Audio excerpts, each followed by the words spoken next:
Fuji cameras can be some of the most frustrating cameras in the world to use if you don't know all the settings, which can take months to learn. And the menu on each camera is different. Once you learn all the settings from one camera, the settings are completely different on another model. Anyway, so here's one of the things that drove me crazy. I've got everything in manual. I'm manually adjusting the shutter speed, the ISO, the f-stop, and get it dialed in correctly here. That looks about right. And got the zebras just on the right spot here. So this is correctly exposed.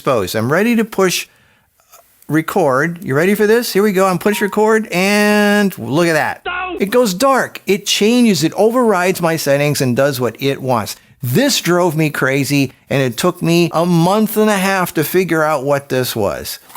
It took me a while to figure this out. I got to go all the way down to the wrench here. Then you go to screen setup, and then you got to go down to natural live view and make sure that's off.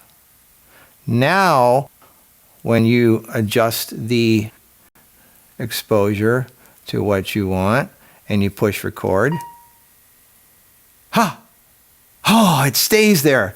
That's what it was. That's what did it. Make sure natural live view is off. And one other thing that messes with your exposure beyond your control is make sure your dynamic range is on 100.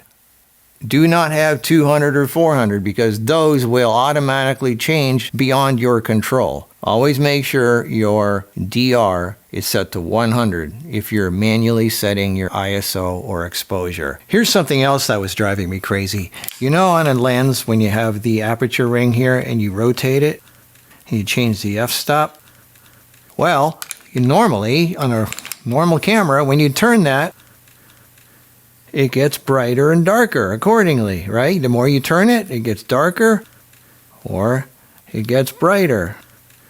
Okay, that's great. Well, something happened to where I would turn the ring and nothing happened. Like the ring, there was literally nothing happening. Even though I'm turning the ring, the aperture blades are doing nothing. It's on full manual and nothing is changing. What's going on? Here's what happened. Apparently when you get this camera, some button has been programmed to this function, which does that. And I accidentally pushed that button. I don't remember which one it was. I had to reprogram everything, but you go to movie settings, you go to movie optimized control.